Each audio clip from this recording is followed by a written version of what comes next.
Dear class 10th के प्यारे प्यारे बच्चों, welcome to your favourite channel of Guru Nanak academy and passion tutorials. मेरे प्यारे प्यारे बच्चों, मैं आपका एक बार फिर से स्वागत करता हूं एक हमारे नए वीडियो लेक्चर में, जो कि क्लास 10th की फिजिक्स की बहुत ही important unit light, reflection and refraction का अगला वीडियो लेक्चर है। अगर आप सोच रहे हैं कि इस वीडियो लेक्चर की गिनती क्या है, तो मैं बताना चाहूंगा this is the part 5 video lecture. यानी इससे पहले मैं 4 वीडियो लेक्चर्स दे चुका हूं, लाइट के कॉन्सेप्ट को बहुत अच्छे से आपको समझा रहा हूं, और आज का वीडियो लेक्चर एक तरह से अगर मैं कहूं तो कंटिन्यूटी का वीडियो लेक्चर है। मतलब आज के इस वीडियो लेक्चर में सुनने वाली, समझने वाली सारी बातों को अच्छे से जानने और समझने के लिए पार्ट 4 वीडियो लेक्चर आना बहुत जरूरी है, क्योंकि आज के वीडियो लेक्चर में मैं जो बातें कर रहा हूं ना, वो सारी एप्लीकेशन बेस्ड है। एप्लीकेशन बेस्ड मतलब कि जो हमने सीखा है, जो हमने जाना है, जो हमने समझा है,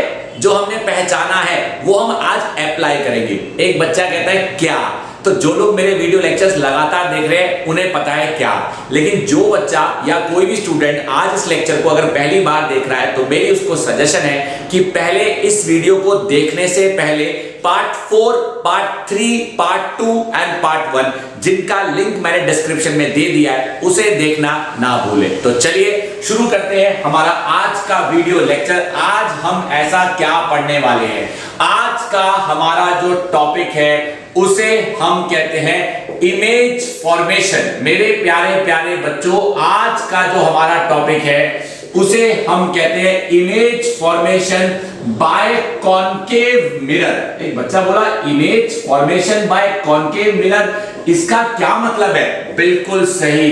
अगर आपको याद हो, मैंने इससे पहले वाले वीडियो लेक्चर में कॉनकेव मिरर के ऊपर या कॉनकेव मिरर की तरफ आने वाली लाइट रेस के साथ क्या होता है, कॉनकेव मिरर की तरफ आने वाली लाइट रेस का रिफ्लेक्शन कैसे होता है, कौन से रूल्स फॉलो होते हैं, वो सब मैं इससे पहले वाले वीडियो लेक्चर में बता चुका हूं। तो मैं फटाफट से रिवाइज करा रहा हूं, लेकिन अगर किसी बच्चे को डिटेल में समझना है तो वो इससे पहले वाला वीडियो लेक्चर जरूर देखे। हमने सीखा था कि अगर हमारे पास कोई कॉनकेव मिरर है और कॉनकेव मिरर का ये नॉन रिफ्लेक्टिंग पार्ट है, हमने सीखा था कि अगर हमारे पास कोई कॉनकेव मिरर है और कॉनकेव मिरर का ये नॉन रिफ्लेक्टिंग पार्ट है, सच दैट कि this is the pole of the mirror, और ऑब्वियसली बात है कि अगर ये स्फेरिकल मिरर का हिस्सा है तो जरूर इसका कोई गोल आकार कहीं जाके पूरा होता होगा, तो जरूर इसका कोई केंद्र बिंदु होगा जिसे कहा जाएगा centre of curvature. Centre of curvature से लेके पोल का जो डिस्टेंस होता है, इस डिस्टेंस को हम कहते हैं रेडियस ऑफ कर्वेचर। ये आपको बखूबी पता होना चाहिए, इसे हम कहते हैं रेडियस ऑफ कर्वेचर। और रेडियस ऑफ कर्वेचर के आधे पॉइंट पे लाई करता है फोकस, जिसे कहा जाता है फोकस। और पोल से लेके फोकस की जो दूरी होती है, उस दूरी को कहा जाता है फोकल लेंथ, उसको कहा जाता है फोकल लेंथ। और ये बात मैं आपको पहले भी बता चुका हूं कि जो फोकस वाला पॉइंट है वो रेडियस ऑफ कर्वेचर के बिल्कुल बीचों बीच है। इसका मतलब अगर रेडियस ऑफ कर्वेचर r है, तो r का जो आधा है वही फोकल लेंथ है। यानी साफ साफ क्यों नहीं बोलते सर कि radius of curvature is twice of focal length, और मैं कह सकता हूं that focal length is radius of curvature का आधा। ये बात हम चाहें तो प्रूव भी कर सकते हैं, लेकिन 10th क्लास में इसका प्रूफ आपसे कोई नहीं पूछेगा। जब आप 12th क्लास में जाओगे और यही टॉपिक दोबारा पढ़ोगे, इस बात का जिक्र मैंने पहले भी किया है कि लाइट में पढ़े जाने वाली सभी बातें 12th क्लास की फिजिक्स में दोबारा रिपीट होती है। इसलिए जो आप यहां पढ़ रहे हो, वो सभी बच्चे जो आगे जाके साइंस लेने वाले हैं, बहुत ध्यान से सुने, उनका आधा काम आसान हो रहा है। मतलब साइंस वाले बच्चों के लिए 11th 12th बहुत इंटरेस्टिंग हो जाती है, बस उन्हें 9th और 10th में अटेंटिव रहना होता है। तो 9th आप पढ़ के आ चुके हैं और 10th आप पढ़ रहे हैं। अगर 10th आप पूरी अच्छे से अटेंटिवली पढ़ लेते ना, तो मेरी बात सुन लो ध्यान से, 11th 12th आपके लिए बच्चों का खेल है। कॉमर्स इज कंप्लीटली नया subject, commerce is completely new. Commerce से रिलेटेड बातें शायद आपने पहले कभी ना पढ़ी हो, लेकिन साइंस वाली बातें आप बचपन से पढ़ते आ रहे हैं और आगे चलकर भी आप उन्हीं को पढ़ते हैं। सुनेंगे ध्यान से, यहां पे रेडियस ऑफ कर्वेचर का आधे डिस्टेंस पे फोकस लाई कर रहा है, यानी focus is equal to r/2। ये एक रिलेशन है, ये एक रिलेशन है। एक बच्चा कहता है रिलेशन है, किस चीज का रिलेशन है? This is a relationship between focal length and radius of curvature, जिसका प्रूफ हमारे सिलेबस में 10th क्लास में नहीं है। मुझे ये नहीं कहना चाहिए कि लाइट के सिलेबस में नहीं है, लाइट के क्लास 12th के सिलेबस में है, लेकिन 10th क्लास में आपसे कोई नहीं पूछेगा। सिर्फ आपको पता होना चाहिए कि फोकस, रेडियस ऑफ कर्वेचर के आधे रेस अप्लाई करता है। अब क्या, हम जब भी किसी ऑब्जेक्ट को, चलिए इसे हटा देते हैं, इसे हटा देते हैं, इसे हटा देते हैं, इसे हटा देते हैं, इसे हटा देते हैं, और हमारा जो ये कॉनकेव मिरर है उसका ये पॉइंट ए है और ये पॉइंट बी है, तो A B is a aperture, साफ पता चल रहा है। हम जब भी किसी ऑब्जेक्ट को प्रिंसिपल एक्सिस पे रखते हैं, तो मान लीजिए कि मैंने एक ऑब्जेक्ट यहां रखा, किसी भी ऑब्जेक्ट को जब रखा जाता है तो उसे हमेशा एरो की फॉर्म में रखा जाता है। ऊपर वाले हिस्से को ए कहते हैं, नीचे वाले हिस्से को बी कहते हैं। रूल नंबर 1 क्या कहता है? रूल नंबर 1 कहता है the light that goes parallel to the principal axis after reflection passes through focus. जो लाइट रे प्रिंसिपल एक्सिस के पैरेलल जाती है वो टकराकर फोकस से पास होती है, ये पहला रूल है। रूल नंबर 2 कहता है the light that goes through focus after reflection goes parallel to the principal axis. पहला रूल था the light that goes parallel to the principal axis passes through focus. दूसरा rule the light that passes through focus after reflection goes parallel to principal axis.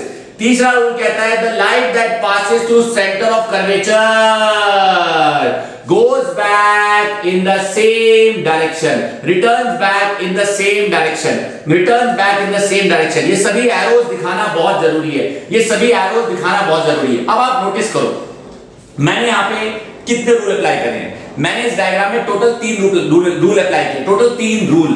पहला rule the light that goes parallel to the principal axis after reflection passes through focus. दूसरा rule the light that passes through focus after reflection goes parallel to principal axis। मैंने एक और rule apply कर दिया, तीसरा rule कहता है the light that passes through center of curvature will return back into the same direction। चौथा rule क्या कहता है? the light that strikes the pole at some angle I is reflected back at the same angle R। अब मेरे प्यारे प्यारे बच्चों, आप नोटिस करेंगे कि मैंने एक ही डायग्राम में चारों रूल अप्लाई कर दिए। आपको इमेज फॉर्मेशन करते समय, इमेज फॉर्मेशन का मतलब कि जब भी आपको कोई कॉनकेव मिरर दिया जाएगा और कॉनकेव मिरर के आगे आपको एक ऑब्जेक्ट दिया जाएगा, तो उस ऑब्जेक्ट के द्वारा आपको जो लाइट रेज बनानी है वो रूल के अनुसार बनानी है। लेकिन कौन सा रूल फॉलो करना है ये आपकी मर्जी है। हाँ बच्चों, आपकी मर्जी है। टोटल रूल कितने हैं? 4। मैंने कितने अप्लाई कर दिए? चारों। जरा नोटिस करो, चारों रूल अप्लाई करने पर सारी लाइट रेज की मुलाकात आफ्टर रिफ्लेक्शन कहां हुई? यहां हुई। याद रखना बच्चों, जिस पॉइंट पे लाइट रेज मीट करती है आफ्टर रिफ्लेक्शन, ये पॉइंट बहुत इंपॉर्टेंट है, इसलिए मैं लिखना चाहूंगा। ये एक बहुत इंपॉर्टेंट नोट है, मैं नहीं चाहता कि आप इसे इग्नोर करें। ये देखिए, रिफ्लेक्शन होने के बाद, ये पॉइंट बहुत इंपॉर्टेंट है। रिफ्लेक्शन होने के बाद रिफ्लेक्टेड रेज जिस पॉइंट पे मीट करती है, रिफ्लेक्टेड रेज जिस पॉइंट पे मीट करती है वहां पर बनती है इमेज।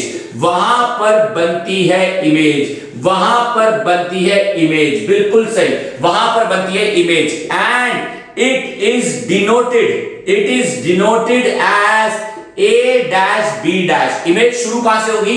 एरो से। तो एरो पे ए था तो एरो पे A', नीचे उसका जो बेस है वहां पे B था तो बेस पे B'। ये इमेज उल्टी बनी है, ध्यान से देखो। ऑब्जेक्ट कैसा था? सीधा। इमेज कैसी बनी? उल्टी। प्रिंसिपल एक्सिस के नीचे बनने वाली इमेज को, ये पॉइंट बहुत इंपॉर्टेंट है, मैं लिख रहा हूं। प्रिंसिपल एक्सिस के नीचे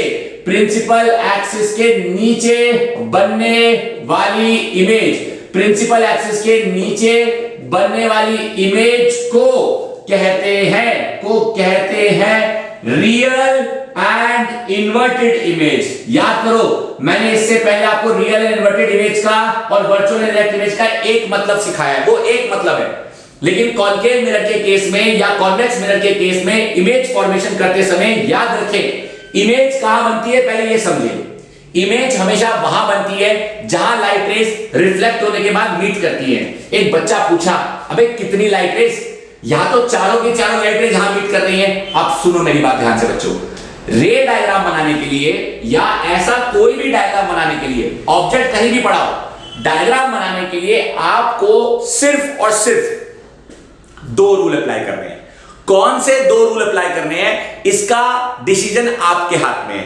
मतलब सर आप ये कहना चाहते हो कि जब भी आज के बाद हमें अगर क्वेश्चन आता है कि ड्रॉ अ रे डायग्राम बनाएं एक ऐसे ऑब्जेक्ट के लिए जो कि कॉनकेव मिरर के सामने रखा गया है। अब सामने कहां रखा गया है, उसे कहते हैं पोजीशन ऑफ द ऑब्जेक्ट, वो स्पेसिफाई की जाएगी। अगर आपको मेरी बात सुनने में जरा भी कंफ्यूजन हो रही है तो थोड़ी देर तक और सुनो, सारी कंफ्यूजन दूर हो जाएगी, क्योंकि मैं स्टेप बाय स्टेप चीजें सिखा रहा हूं। तो जितनी देर तक आप मेरी बातों को सुनते जाओगे उतना ज्यादा आपको चीजें क्लियर होती जाएंगी, क्योंकि मैं सारी बातें एक बार में ऐसे थ्रो नहीं कर सकता। मुझे basic to basic and then high level पे जाना है। मैं दोबारा रिपीट कर रहा हूं, आप सुनो।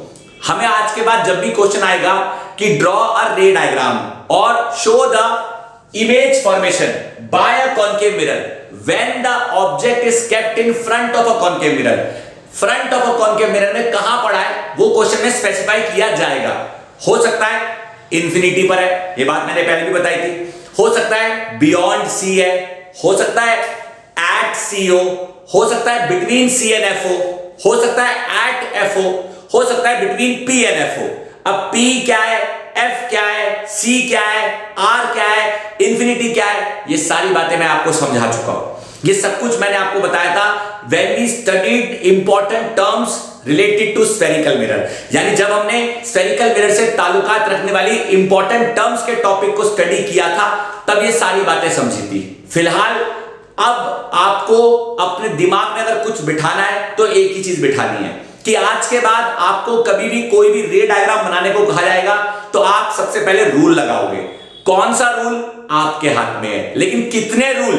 आपने तो सर चारों लगा दिए, मैंने चारों लगा दिए, आपको चारों नहीं लगाने। मैंने चारों लगाए हैं आपको रिवाइज कराने के लिए कि रूल कोई सा भी लगा लो, इमेज जहां बननी है वहीं बनेगी। सिर्फ 2 रूल बहुत होते हैं किसी भी प्रकार के रे डायग्राम को बनाने के लिए। 2 रूल बहुत होते हैं, कभी कभी एक से भी हो जाता है, कैसे समझ आएगा, लेकिन 2 रूल तो लगाने हैं। सो अब आपको जो मैं सिखाने जा रहा हूं उसे कहते हैं image formation by a concave mirror for different positions of a object. इसलिए मेरी सजेशन है कि जो भी मैं समझा रहा हूं उसे अच्छे से समझने के लिए अपने सामने किताब खोल के बैठो, चाहे वो आपकी एनसीईआरटी की किताब हो या कोई भी रिफ्रेशर हो, ताकि जो मैं आपको बनाऊं वो आपको अपनी किताब में नजर आए कि हाँ भाई मास्टर जो पढ़ा रहा है देखो किताब में लिखा है। तो जो मैं पढ़ा रहा हूं या जो मैं बता रहा हूं वो किताब में कैसे दिखाई देगा, वो देखने के लिए आपको किताब अपने सामने रखनी ही पड़ेगी।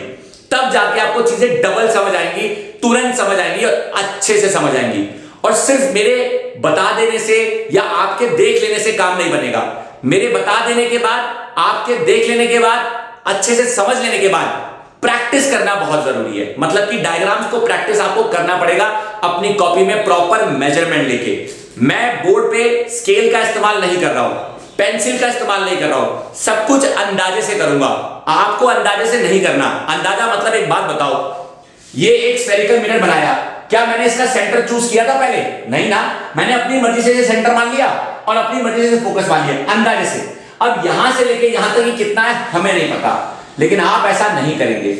आप जब कॉपी में डायग्राम बनाएंगे तो आप कंपास का इस्तेमाल कीजिए या डी का इस्तेमाल कीजिए, जो ज्योमेट्री के अंदर आपको बॉक्स में मिलता है। उससे पहले आप एक सर्कल बनाइए।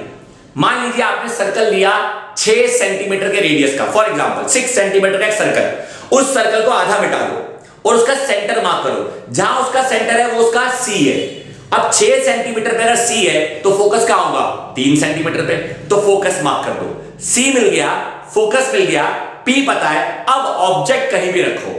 ये चीज आपको करनी है मेजरमेंट के साथ। मैं बोर्ड पे करूंगा अंदाजे के साथ, क्योंकि अभी कॉपी तो लेके नहीं बैठा हूं ना, और बोर्ड पे कंपास इस्तेमाल नहीं किया जा सकता। लेकिन जो भी करूंगा वो आपको समझ आएगा। आपको जब करना है अपनी कॉपी में तो मेजरमेंट के साथ करना है। बिना मेजरमेंट के रे डायग्राम या इमेज फॉर्मेशन मत करिएगा मेरे प्यारे प्यारे क्लास 10th के बच्चों। चलिए अब इन चारों रूल का हम इस्तेमाल करेंगे अपनी मर्जी से। कोई भी 2 रूल लगाकर इमेज फॉर्मेशन की जा सकती है। तो अब मैं जो शुरू करने जा रहा हूं या अब जो मैं आपको बताने जा रहा हूं उसे कहते हैं डिफरेंट रे डायग्राम्स या image formation by a concave mirror.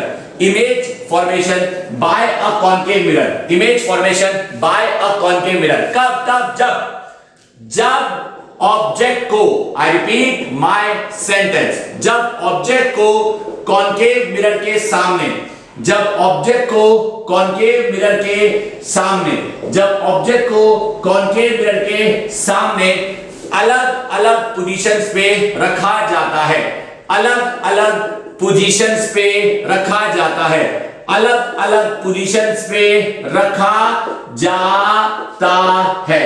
तो मैं आपको एक बार में दो डायग्राम बताऊंगा, एक बार में दो डायग्राम। आइए जगह हम बना लेते हैं।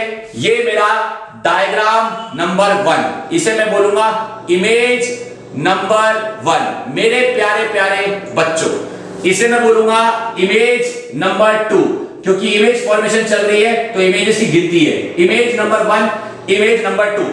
अब इमेज नंबर 1 का केस क्या है? इमेज नंबर 1 क्या कहती है? इमेज नंबर 1 कहती है कि जब ऑब्जेक्ट बहुत दूर, जब ऑब्जेक्ट बहुत दूर होता है, जब ऑब्जेक्ट बहुत दूर होता है and light rays come from infinity, and light rays come from infinity, यानी जब ऑब्जेक्ट बहुत दूर होगा और लाइट रेस कहां से आएंगी? इंफिनिटी से। अब देखिए, ये मेरा कॉनकेव मिरर, ये मेरा principal axis, non reflecting part, non reflecting part, non reflecting part, non reflecting part. इस पूरे कॉनकेव मिरर में इसे मैंने बोल दिया पोल ऑफ द मिरर, इसे मैंने बोल दिया फोकस ऑफ द मिरर, इसे मैंने बोल दिया सी ऑफ द मिरर। क्योंकि लाइट रेस बहुत दूर से आ रही है, क्योंकि लाइट रेस बहुत दूर से आ रही है, क्योंकि लाइट रेस बहुत दूर से आ रही है, क्योंकि लाइट रेस बहुत दूर से आ रही है, क्योंकि लाइट रेस बहुत दूर से आ रही है। So all the light rays which come from very far always come parallel to the principal axis. और पैरेलल आने वाली लाइट रेस रूल नंबर 1 के अनुसार will pass through, will pass through, will pass through, will pass through, will pass through, will pass through, will pass through, will pass through focus। यानी image कहां बनेगी? Focus पे बनेगी। यानी position of the object अगर हमसे पूछी जाए what is the position of object, कोई हमें पूछता है what is the position of the object, तो हम बोलते हैं इंफिनिटी। कोई हमें पूछता है what is the position of image, कोई हमें पूछता है what is the position of image, तो हम बोलते हैं एट फोकस। कोई हमें पूछता है what is the size of image, तो हम बोलते हैं वेरी स्मॉल। वेरी स्मॉल कह लीजिए या हाईली डिमिनिश्ड कह लीजिए, वेरी स्मॉल कह लीजिए या हाईली डिमिनिश्ड कह लीजिए। मेरे प्यारे प्यारे क्लास 10th के बच्चों, पहले एक डायग्राम इसे देख लीजिए। ये पहला डायग्राम है। अगर ये पहला डायग्राम ही आपको समझ आ गया तो फिर आपको अगली चीज समझने से कोई नहीं रोक सकता। This is the very first diagram of the ray diagram of the image formation when the object is at infinity, the image is formed at focus and the image is very small in size। आओ बात करते हैं image number 2 की। आइए, जब object beyond C रखा है, जब object beyond C, that is जब object beyond C, that is centre of curvature, that is centre of curvature के पीछे होता है। जब object beyond C, that is centre of curvature के पीछे होता है, तो क्या होगा? ये देखिए, ये देखिए, ये मेरा कॉनकेव मिरर, ये मेरी प्रिंसिपल एक्सिस, ये मेरा नॉन रिफ्लेक्टिंग पार्ट। मेरे प्यारे प्यारे क्लास 10th के बच्चों, समझ आनी चाहिए चीजें, कॉन्सेप्ट बहुत इंपॉर्टेंट है। जब कॉन्सेप्ट समझ आता है तो पूरी कहानी क्लियर आती है। पोल, इसे मैंने मान लिया फोकस, इसे मैंने मान लिया सी के पीछे ऑब्जेक्ट यहां रखा। रूल नंबर 1 लगाऊंगा क्योंकि रूल नंबर 1 सबसे सिंपल है। The light that goes parallel to the principal axis after reflection passes through focus. Rule number 2, the light that passes through focus after reflection goes parallel to the principal axis. और इस point पे जाके light rays की मुलाकात हुई तो यहां पे बन गया मेरा A डैश और मेरा B डैश। अब कमी क्या है? कमी ये है कि ऑब्जेक्ट बनाने के बाद लाइट रेस पे एरो बनाना बेहद जरूरी होता है। ये डायग्राम कंप्लीट है। गौर से देखो, घूर के देखो, समझ के देखो, अच्छे से देखो, गौर से देखो। कोई अगर हमें पूछता है what is the position of object, तो हम बोलेंगे भैया पोजीशन ऑफ ऑब्जेक्ट है बियॉन्ड सी। कोई हमें पूछता है भैया what is the position of image, तो हम कहेंगे position of image is between C and F. देखो सेंटर ऑफ कर्वेचर और फोकस के बीच में बन रही है। कोई हमें पूछता है भाई व्हाट इज द इमेज का साइज, यानी जो इमेज बनी उसका साइज क्या है, ए बी से तो छोटा है, तो मैं लिखूंगा स्मॉल साइज। स्मॉल साइज को हम डिमिनिश्ड भी कहते हैं, स्मॉल साइज को हम डिमिनिश्ड भी कहते हैं। यहां तो हाईली डिमिनिश्ड थी और इमेज जो बन रही थी वो कैसी बन रही थी, पॉइंट साइज बन रही थी, यानी बिंदु समान, बिंदु समान बन रही थी। इस केस में समझ आना चाहिए, कॉन्सेप्ट क्लियर होना चाहिए। एंड सबसे इंपॉर्टेंट चीज जो पूछी जाती है उसे कहते हैं नेचर ऑफ द इमेज। बच्चों नेचर ऑफ द इमेज सबसे इंपॉर्टेंट चीज है। जब भी आपसे नेचर ऑफ द इमेज पूछा जाएगा तो नेचर ऑफ द इमेज का मतलब होता है कि इमेज रियल एंड इन्वर्टेड है या वर्चुअल एंड इरेक्ट है। अब इससे पहले मैं आपको रियल एंड इन्वर्टेड और वर्चुअल इरेक्ट का मतलब प्लेन मिरर वाले टॉपिक में बता चुका हूं। जो मतलब मैंने वहां बताया था उस मतलब को यहां ढूंढने की कोशिश मत करना, वरना कंफ्यूजन हो जाएगी। वो मतलब वहां के लिए सही है। यहां मतलब बहुत सिंपल है। अगर कोई इमेज प्रिंसिपल एक्सिस के नीचे बनती है तो उसे कहते हैं रियल एंड इन्वर्टेड इमेज। अगर कोई इमेज प्रिंसिपल एक्सिस के ऊपर बनती है तो उसे कहते हैं वर्चुअल एंड इरेक्ट इमेज। एक बच्चा पता है फट से क्या बोला, मास्टर जी उस इमेज का क्या जो प्रिंसिपल एक्सिस पर ही बनती है।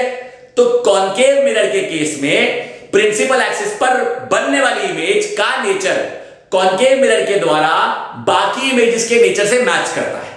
दोबारा बोल रहा हूं, सुनो।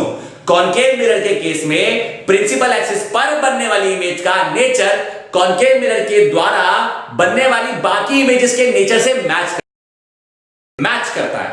तो ये चीज तो बहुत सिंपल है। इसका मतलब ये हुआ कि अगर इस इमेज का कोई नेचर आपसे पूछ लेता है कि भाई ये इमेज तो ना प्रिंसिपल एक्सिस के ऊपर है ना प्रिंसिपल एक्सिस के नीचे है, तो नीचे तो नहीं है, इसका मतलब रियल इन्वर्टेड नहीं है। क्योंकि मैंने अभी कहा कि जो इमेज प्रिंसिपल एक्सिस के नीचे बनती है उसका नेचर होता है रियल एंड इन्वर्टेड, यानी रियल एंड इन्वर्टेड नेचर जो है वो उस इमेज का होता है जो प्रिंसिपल एक्सिस के नीचे होती है।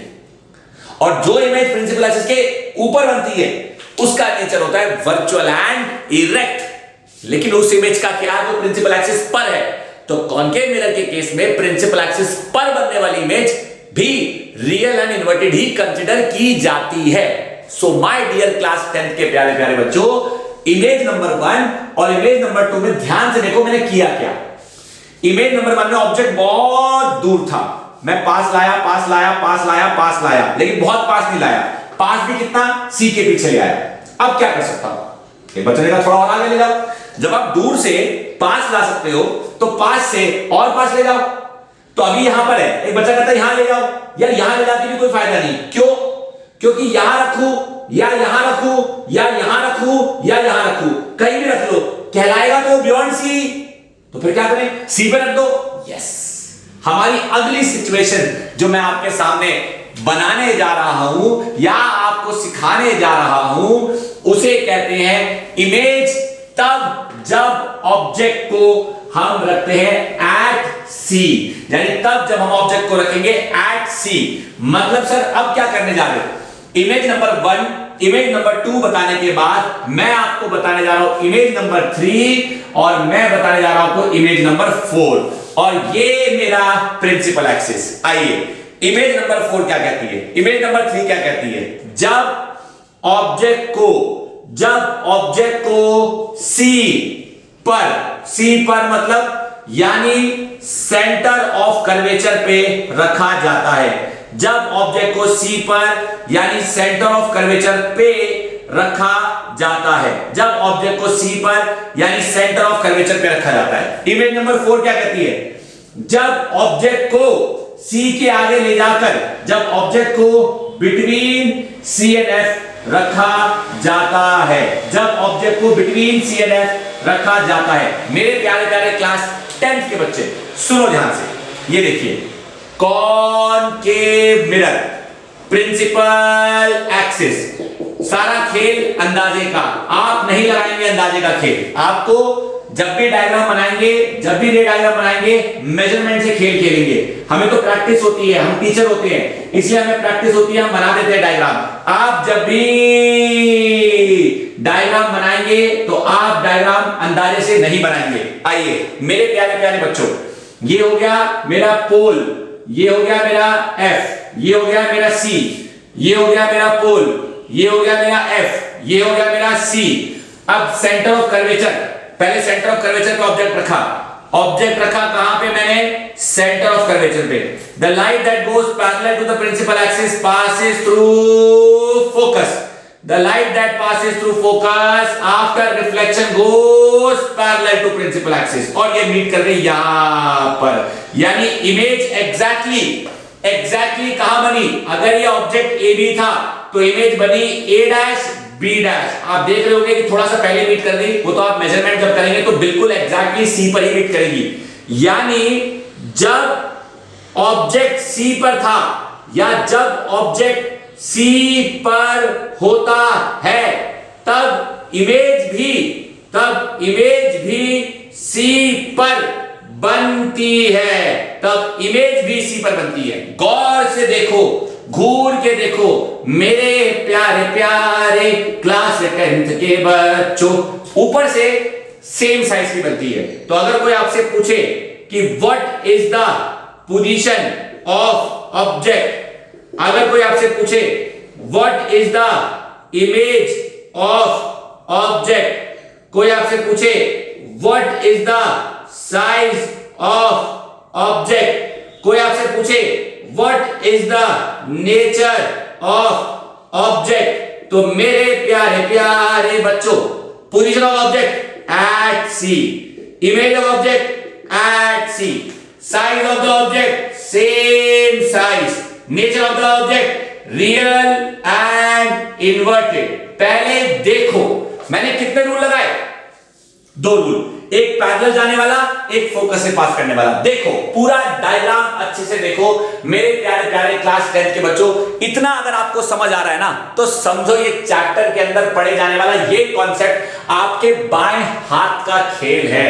रे डायग्राम पे क्वेश्चन अवश्य आता है। कई बार क्या आता है, आधा अधूरा रे डायग्राम बना जाएगा और कहा जाएगा कंप्लीट करो, तो कोई मुश्किल काम नहीं है, अच्छे से कर पाओगे। आओ, ऑब्जेक्ट कहां था, सी पे, थोड़ा आगे लेके जाओ। चलो जी, ऑब्जेक्ट को ले गया मैं सी और एफ के बीच में। अब देखो जी, the light that goes parallel to the principal axis passes through focus, the light that passes through focus after reflection goes parallel to the principal axis. ये ध्यान से देखिए, ये जो मैं बता रहा हूं डायग्राम आप ध्यान से देखो। दोबारा बनाता हूं, आपको समझ आना चाहिए। दोबारा बनाता हूं, the light that passes through focus after reflection goes parallel to the principal axis, और ये लाइटें यहां मीट करी, जो कि मीट करी बियॉन्ड सी, ए डैश बी डैश। जरा गौर से देखो, अगर आप डायग्राम को अपनी एनसीईआरटी में देखोगे तो डायग्राम के अनुसार आपको साफ साफ नजर आएगा। मेरे सारे डायग्राम अंदाजे से बन रहे हैं, जब पेंसिल से बनाओगे तो कोई मिस्टेक नहीं होगी, जहां बनना चाहिए वहीं बनेगा। यानी मैं साफ साफ बोल सकता हूं कि जब ऑब्जेक्ट सी एंड एफ के बीच में रखा जाता है, जब ऑब्जेक्ट सी एंड एफ के बीच में रखा जाता है तब इमेज बियॉन्ड सी बनती है, तब इमेज बियॉन्ड सी बनती है। इमेज कहां बनती है, बियॉन्ड सी बनती है। मेरे प्यारे प्यारे क्लास 10th के बच्चों, आपको समझ आना चाहिए। कोई आपसे पूछता है भाई what is the position of object, भाई what is the position of the image, जरूरी नहीं है कि भाई से पूछे, हो सकता है बहना से पूछे, बहना what is the nature of the image, what is the nature of the image, बहना से पूछे भाई बहन what is the size of the image, what is the size of the image. तो देखो, जानो, परखो और पहचानो। What is the position of the object? Position of the object है between C and F. Position of the image है beyond C. Nature of the image है real and inverted, और साइज ऑफ द इमेज है enlarge. बड़ी image है, देख लो कितनी बड़ी इमेज बनी है, बड़ी इमेज है। घूरो, देखो, समझो, जानो, परखो, पहचानो। मेरे बच्चों, मन में आए कोई सवाल, आप मचा दो पूरा बवाल। This is something very very important. आपके सामने दो रे डायग्राम, टोटल इमेज कितनी हो गई? 4। ऑब्जेक्ट कहां पहुंच गया? कहां पहुंच गया? सी और एफ के बीच में। अब जब ऑब्जेक्ट मैंने सी पे लाके रखा था, सी पे लाके रखने के बाद मैं सी और एफ में ले गया, तो अब क्या? अब मैं काम कर सकता हूं, मैं ऑब्जेक्ट को एफ पे ले जाता हूं, मतलब कि यहां से यहां। एक बच्चा कहता आगे ले जा सकते हो? हाँ, आगे भी ले जा सकता हूं। ध्यान दीजिएगा, इमेज नंबर 5 और इमेज नंबर 6, टोटल 6 रे डायग्राम है कॉनकेव मिरर के। टोटल 6 रे डायग्राम है। टॉपिक चल रहा है image formation by a concave mirror. बहुत ही प्यारा टॉपिक है, बहुत ही प्यारा टॉपिक है, बहुत इंपॉर्टेंट टॉपिक है, आपको अच्छे से समझना बेहद जरूरी है। Image number 5 and image number 6, मेरे प्यारे प्यारे क्लास 10th के बच्चों, आइए यहां मैंने रखा, जब ऑब्जेक्ट को फोकस पे रखा जाता है, जब ऑब्जेक्ट को फोकस पे रखा जाता है तब क्या होगा? और दूसरा सिचुएशन यानी आखिरी सिचुएशन, जब ऑब्जेक्ट को फोकस एंड पोल के बीच में रखा जाता है। गौर से सुनिएगा, ध्यान से समझिएगा, फिर बातें आपको जल्दी समझ आएगी। कॉनकेव मिरर, प्रिंसिपल एक्सिस बना दिया, पोल तुझको बिठाया, हमने यहाँ पे फोकस लगाया, फिर थोड़ा सा सी को बिठाया, कॉनकेव मिरर तुझको बनाया, प्रिंसिपल एक्सिस तुझको बनाया, नॉन रिफ्लेक्टिंग पार्ट तुझको दिखाया, प्रियंका को बिठा दो, चोपड़ा को बिठा दो, प्रियंका चोपड़ा पीसी। आइए उसके बाद यहाँ पे फोकस को बिठा दो, गौर से देखो, डायग्राम समझा दो। अब क्या? ऑब्जेक्ट रखेंगे, यहाँ पे ऑब्जेक्ट कहां है? फोकस पे अगर ऑब्जेक्ट मैं रखता हूं तो light that goes parallel to the principal axis and passes through focus वाला रूल मत लगाओ, क्योंकि ऑब्जेक्ट फोकस पे है, तो रूल कौन सा लगेगा? The light that passes through focus तो लग नहीं सकता, the light that goes parallel to principal axis and passes through focus आप लगाने को मना कर रहे हो। अब हम लाइट को सी की दिशा में भेजेंगे, सी की तरफ। तो जब लाइट सी की तरफ जाती है, अभी तो सी इस तरफ है, लेकिन यहां नहीं जा सकती ना, जाएगी तो वहां, तो सी के डायरेक्शन में जाके सी के ही डायरेक्शन में लौटती है, तो लाइट लौटेगी भी इसी डायरेक्शन में, और जो लाइट रे जाके पोल से टकराएगी, वो लाइट रे भी जाके उसी एंगल पे कहीं पीछे की तरफ, उसी एंगल पे, जिस एंगल पे टकराएगी उसी एंगल पे कहीं पीछे की तरफ मीट करेगी। यानी ये दोनों लाइट रेस कहीं बड़ी दूर जाके मीट करेंगी, बड़ी दूर जाके, मतलब कि इतनी पास तो मीट नहीं करेंगी, इन्फिनिटी पे जाके इमेज बनेगी, इन्फिनिटी पे। ये रूल बहुत इंपॉर्टेंट है, बहुत सारे बच्चे कंफ्यूज होते हैं, ये क्या कर दिया। आपको बताना चाहूंगा कि मैंने यहां पे कौन सा रूल लगाया। देखो, ये ए है और ये बी है। एक रूल लगाया है, the light that goes along C. एक बच्चा कहता है सी तो यहां है, यार मुझे पता है सी यहां है, लेकिन सी का रास्ता तो ये है ना, अलोंग सी, थ्रू से नहीं होता।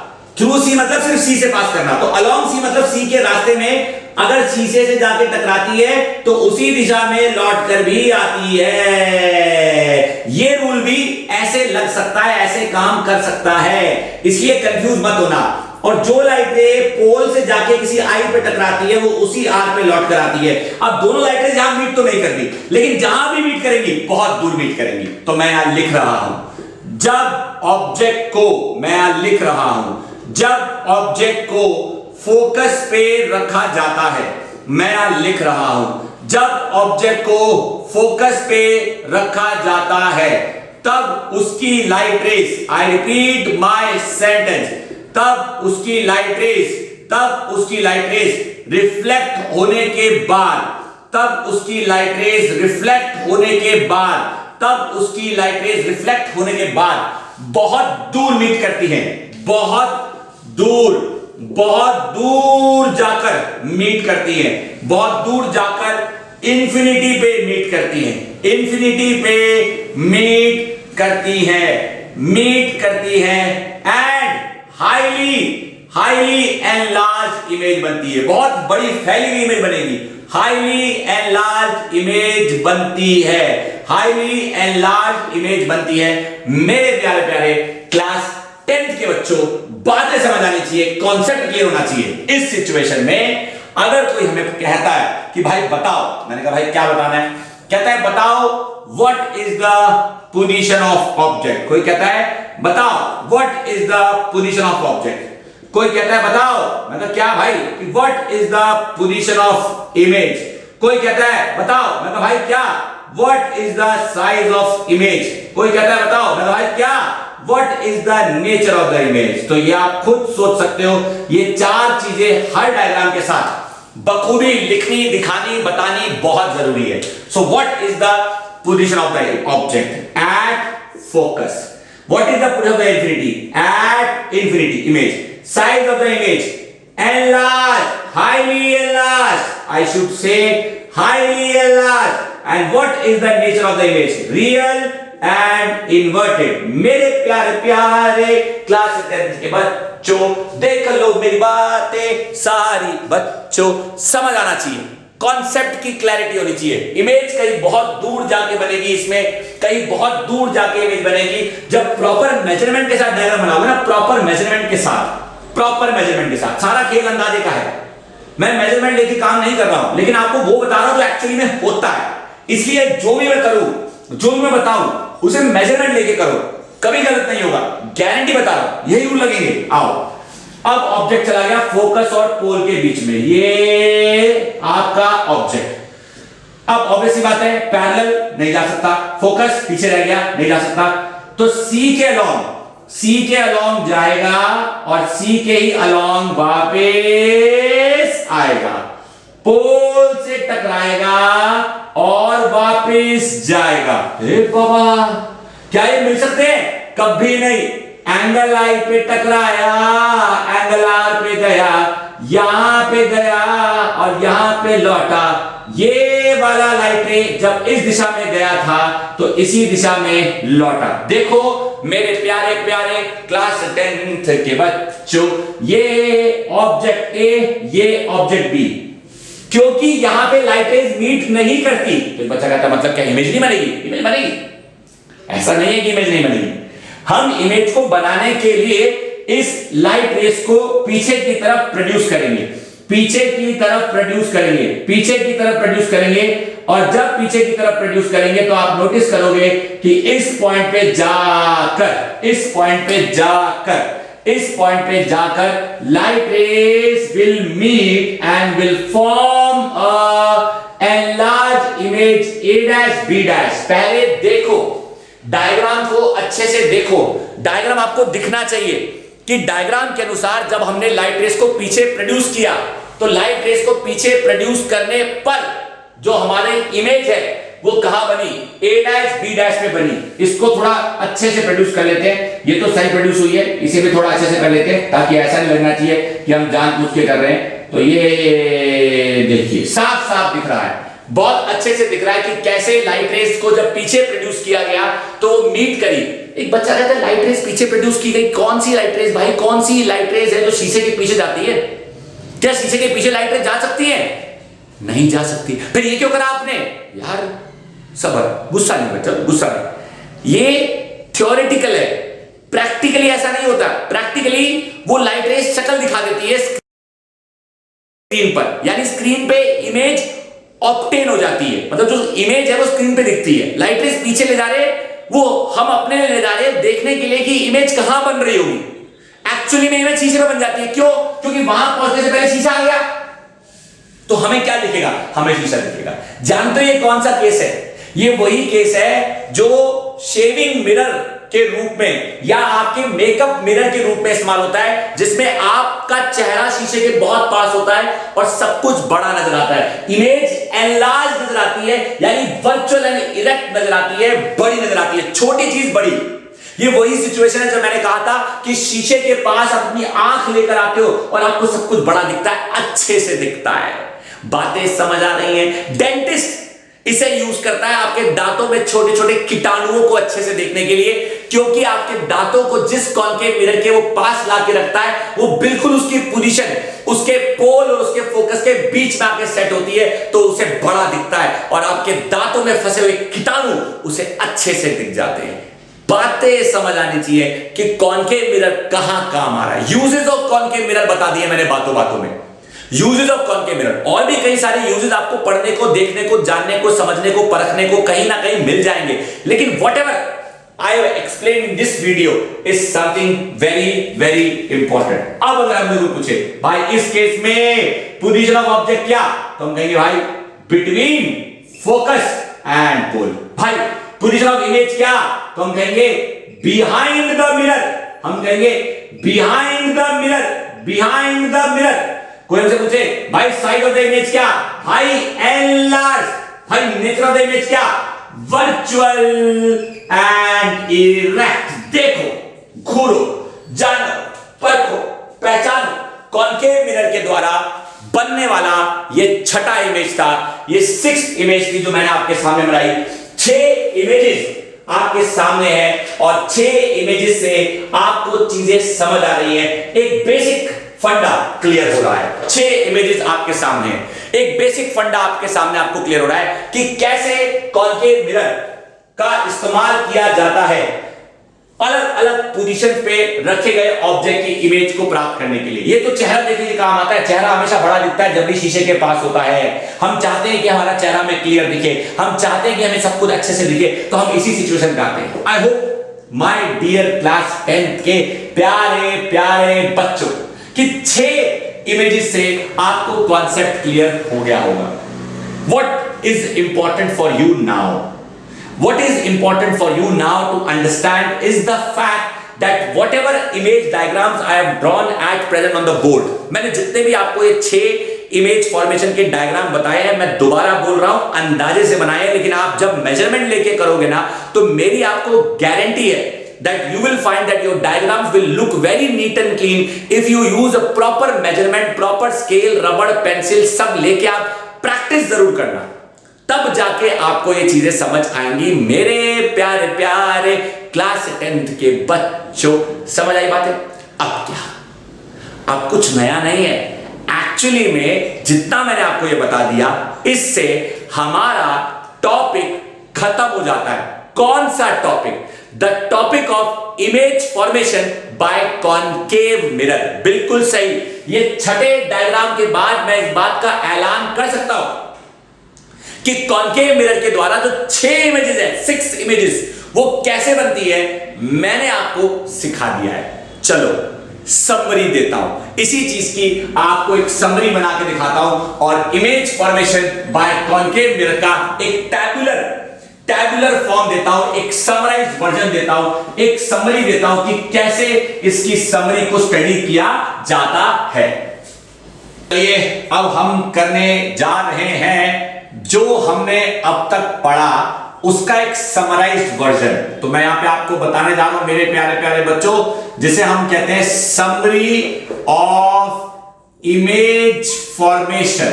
Summary of image formation by a concave mirror, यानी कॉन्केव मिरर के द्वारा जो इमेज फॉर्मेशन हो रहा है उसकी समरी पढ़ाने जा रहा हूं। उसकी summary of image formation by a concave mirror. आओ जी बात करते हैं समरी की। तो समरी में मैं आपके सामने एक टेबल बनाऊंगा जो आपको अपनी किताब में भी देखने को जरूर मिल जाएगी कि सबसे पहले ऑब्जेक्ट की पोजीशन क्या थी, ऑब्जेक्ट कहां था, उसके बाद उस ऑब्जेक्ट से इमेज कहां बनी, यानी कि पोजीशन ऑफ इमेज। देन आपको देखने को मिलेगा साइज ऑफ इमेज। ये आपको अपनी एनसीईआरटी में दिख जाएगी बच्चों, या जो भी किताब आप खोल के बैठे हैं, जो भी किताब आप खोल के बैठे हैं बातों को वेरीफाई करने के लिए, उस किताब में ये चारों बातें आपको बखूबी देखने को मिलेंगी। एग्जाम में जब भी आपको रे डायग्राम आएगा, ये चारों चीजें आपको बतानी ही हैं। ये चारों चीजें आप बताएंगे तब जाके आपको मार्क्स मिलेंगे। अगर एक रे डायग्राम 2 मार्क्स का है तो आधे आधे नंबर की ये चारों चीजें हैं। सबसे पहला जो पुलिस ऑब्जेक्ट था वो था एट इंफिनिटी, यानी हमारा जो ऑब्जेक्ट था वो था इंफिनिटी पे। ऑब्जेक्ट हमारा कहां था? एट इंफिनिटी पे। इमेज कहां बनी? एट फोकस बनी। कहां बनी? फोकस बनी। कैसी बनी? पॉइंट साइज बनी। पॉइंट साइज यानी साफ साफ बोलू तो बहुत छोटी, हाईली डिमिनिश्ड बनी। और उसका जो नेचर है उसे कहा गया रियल एंड इन्वर्टेड, क्योंकि कॉन्केव मिरर के द्वारा बनने वाली बाकी सारी इमेजेस का भी नेचर रियल एंड इन्वर्टेड ही होता है। ये हमारा पहला केस, ये हमारी पहली इमेज थी, पहली इमेज बनी। दूसरी इमेज जब बनी मेरे प्यारे प्यारे बच्चों, दूसरी इमेज जब बनी तो कहां था हमारा ऑब्जेक्ट? हमारा ऑब्जेक्ट था बियॉन्ड सी। बियॉन्ड सी के पीछे था। इमेज कहां बनी? Between C and F. कैसी थी? स्मॉल साइज थी। मैं ये तो नहीं बोलूंगा कि बहुत छोटी थी, स्मॉल साइज थी। नेचर कैसा? वापस से रियल एंड इन्वर्टेड। मेरे प्यारे प्यारे क्लास 10th के बच्चों, आइए तीसरी इमेज कहां बनी? बियॉन्ड सी के बाद हम ऑब्जेक्ट को लेके चले गए एट सी। इमेज भी कहां बनी? At C. कैसी बनी? सेम साइज की बनी। And then comes real and inverted. Real and inverted बनी। मेरे प्यारे प्यारे क्लास 10th के बच्चों, कहां ले गए ऑब्जेक्ट को? और आगे लेके चले गए। चौथा कहां ले गए? अब ले गए हम between C and F. At C है, पहले बियॉन्ड सी था, फिर एट सी है, between C and F. Between C and F लेके चले गए तो बनी बियॉन्ड सी। और कैसी बनी? एनलार्ज बनी। नेचर कैसा? Real and inverted. ये सब सिखा चुका हूं, सिर्फ समरी लिख रहा हूं ताकि आप कोरिलेट कर सके। पांचवी इमेज कहां ले गए इमेज को? सॉरी, ऑब्जेक्ट को एट फोकस। ऑब्जेक्ट चला गया फोकस पे। इमेज कहां बनी? At infinity. इमेज कहां बनी? At infinity. कैसी बनी? Highly enlarge. और नेचर कैसा? Real and inverted. घूरो, देखो, समझो, जानो, परखो, पहचानो। आए मन में कोई सवाल, मेरे प्यारे बच्चों मचा दो बवाल। बहुत इंपॉर्टेंट है, this is something very very important. अब हम ले गए बिटवीन फोकस एंड पोल, यानी एफ एंड पी। अब इमेज क्या बनी? आपकी बनी बिहाइंड द मिरर। और कैसी बनी? एनलार्ज बनी। लेकिन उसका नेचर कैसा? Virtual and erect. यानी कॉन्केव मिरर के द्वारा सिर्फ एक ही इमेज है जो वर्चुअल एंड इरेक्ट बनती है। बाकी आप नोटिस करोगे कि सभी की सभी रियल एंड इन्वर्टेड है। मेरे प्यारे प्यारे क्लास 10th के बच्चों, I hope this summary is very much clear. यानी हमने टॉपिक खत्म कर लिया किस चीज का? The topic of image formation by concave mirror. बिल्कुल सही। ये पूरा का पूरा वीडियो लेक्चर मैंने कॉन्केव मिरर पे डेडिकेट किया हुआ है। एक बच्चा कहता है अभी तो कॉन्केव मिरर ही चल रहा है, ये आदमी कॉन्वेक्स कब कराएगा? तो ये आदमी सारी चीजों की मैगी भी तो नहीं बनाएगा ना। ऐसा तो नहीं है ना कि मैं सब चीजें एक ही बार में आपको ठूस के दे दूं। नहीं, स्टेप बाय स्टेप आपको लेके जाऊंगा, का वादा है मेरा, आपको कामयाब बनाऊंगा। इसलिए जो चीजें हूं मैं सिखा रहा, उन्हें स्लोली ढंग से सिखाऊंगा ताकि आपके दिमाग में फिट बैठनी चाहिए। मेरे प्यारे प्यारे क्लास 10th के बच्चों, समझ आया? अगर ये वीडियो लेक्चर आपको अच्छे से समझ आ गया तो कॉन्केव मिरर के इस इमेज फॉर्मेशन के बाद इसी से रिलेटेड अगर कुछ बचा है तो उसे हम कहते कहते हैं image formation by convex mirror. हाँ भाई, कॉनकेव मिरर जब समझा दिया तो कॉन्वेक्स मिरर बताना बाकी है या नहीं है? बिल्कुल है। तो कॉनकेव मिरर समझा दिया, अगला वीडियो लेक्चर तो लेकर आऊंगा, उसमें जो बातें बताऊंगा वो सारी की सारी बातें कॉन्वेक्स मिरर की बातें होंगी मेरे प्यारे प्यारे क्लास 10 के बच्चों। तब तक के लिए दिल थाम के बैठिए। और हां, अगर इस वीडियो लेक्चर में मेरे द्वारा दिया गया सारा ज्ञान आपके काम आया है तो आप उसके भी काम आओ, या उसके भी काम इस वीडियो को लेकर आओ। जिसका नहीं बन रहा है कोई काम है, वो किसी बात से परेशान, आप उसे कॉन्सेप्ट दो और उसकी बातों, उसकी मुसीबतों का निकालो समाधान। So my dear students, do not forget to share this video lecture with your maximum friends. अगर आपने चैनल पर सब्सक्राइब नहीं किया है तो करना ना भूलें, और चैनल पे क्लास 10 के बाकी सभी वीडियोस जो अवेलेबल हैं और जो आने वाले हैं उनको बेसब्री से इंतजार के साथ साथ लगातार देखिए और खुद को 2021 के बोर्ड के एग्जाम के लिए तैयार कीजिए। आपने अपना कीमती वक्त दिया इस वीडियो को देखने के लिए, उसके लिए तहे दिल से शुक्रिया, धन्यवाद।